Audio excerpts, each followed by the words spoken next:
Well, hello there. Pastor Tim here with another episode of Bible Biker Riding with the Word. And today we're going to explore the idea of us Christians no longer being under the law but under grace. Now, many of you folks that have been Christians for a while probably understand a little bit about what that means, but I want to explore that a little bit with Scripture here today on our ride. And first, I want to start off by asking you a simple question. When you're driving a vehicle, why do you stop at a stop sign? I want you to be honest with the first thing that comes to your mind. I think for many of us, when we think, why do we stop at a stop sign, we think because it's the law and we don't want to get a ticket, we don't want to get pulled over, and we definitely don't want our insurance rates to go up. But the next question I want to ask you is okay, it's the law that you're to stop at a stop sign while in a vehicle. What if that law was removed? What if magically overnight there was no law, traffic laws, and you could do what you want, and there was no stop signs? What would you do when you came up to an intersection? Would you still stop? Or would you change how you live your life and no longer stop? Just some food for thought as we continue this idea here in Scripture. But to begin with, I want to go to the beginning of the Sermon on the Mount found in the Gospel of Matthew. Now, in the Gospel of Matthew, on the Sermon on the Mount, we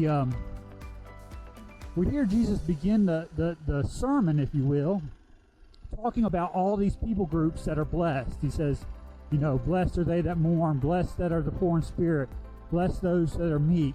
Jesus is just simply saying who is blessed. And blessing is a kind of an unmerited gift. If you received a blessing, you've gotten it by no work of your own accord.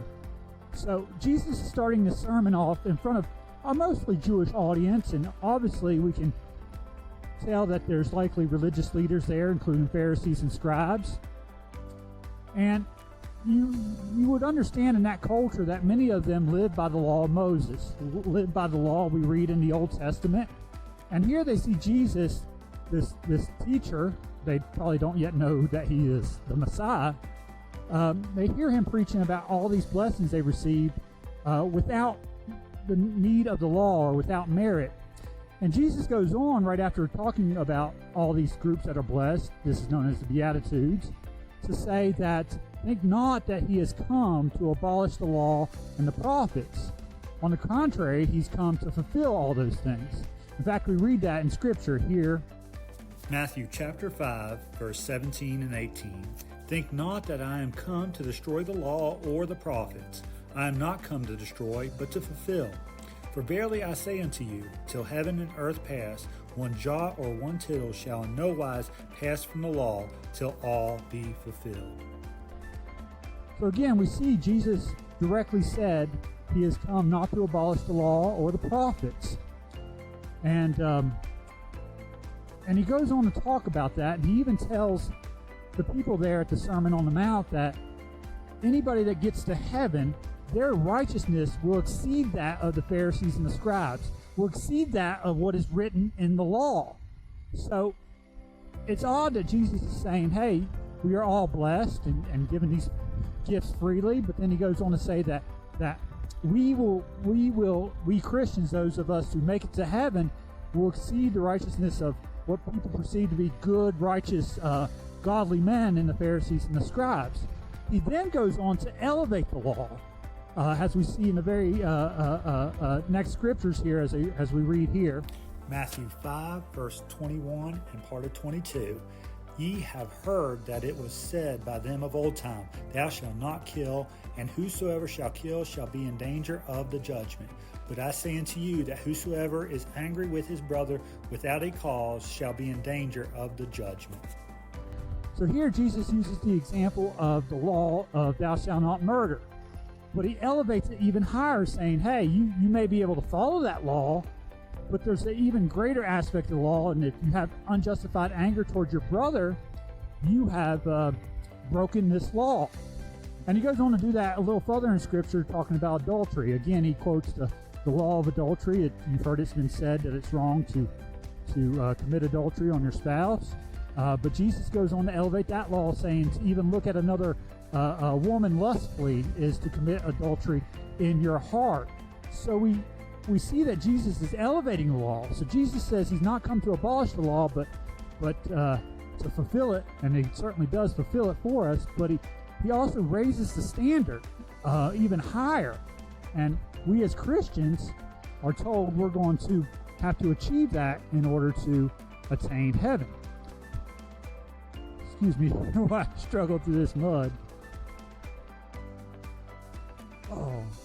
But Jesus elevates the law, and he goes on in the Sermon on the Mount so beautifully to illustrate that there is an idea behind the law. In fact, if you look at Galatians chapter 3, we'll look at these verses here. Galatians chapter 3, verse 24 and 25. Wherefore the law was our schoolmaster to bring us unto Christ, that we might be justified by faith. But after that faith is come, we are no longer under a schoolmaster. Here Paul is saying in Galatians chapter 3 that the law was like our schoolmaster leading us to Christ.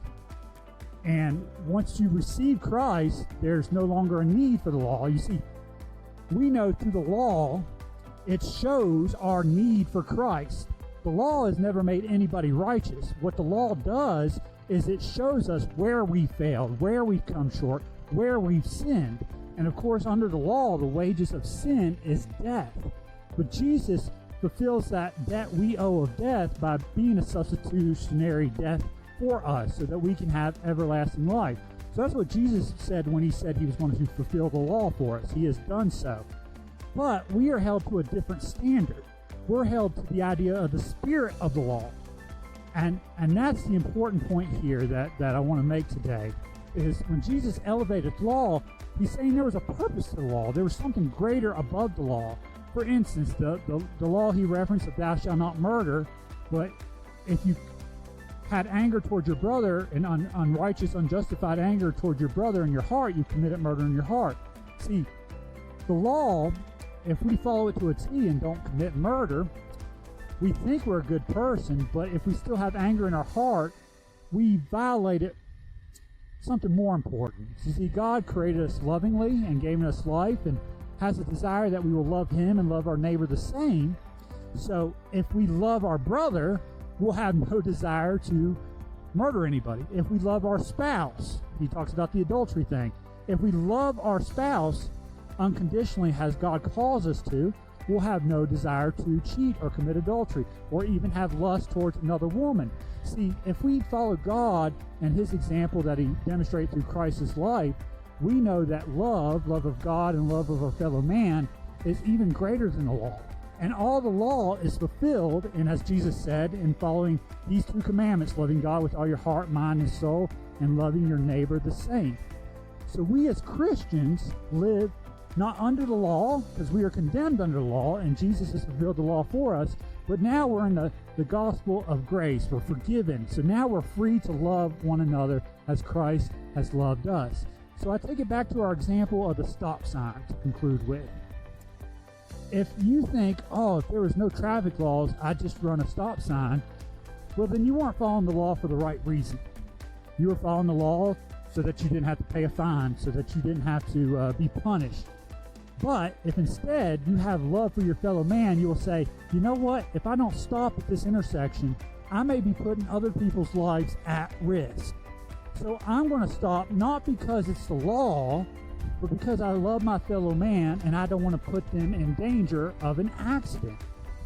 So that's the same thing when we think about living under the law as Moses was presented in the Old Testament versus just living under this idea of grace, that God has freely given us all these things, freely loved us and given us this life. And instead of following the law, trying to be a good person in deed and merit, instead we simply love God and be thankful for the gifts he's given us. I enjoyed this lesson today, and I hope you've learned something from it and have a little bit of understanding of how we should look at the law in the Bible and how we should understand that we're above the law in the sense that Christ has fulfilled it for us, but we're held to this higher standard of loving God and loving our neighbor the same.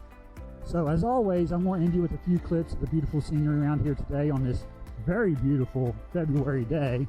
And as always, I hope you watch the next episode. Thank you all for watching, and God bless.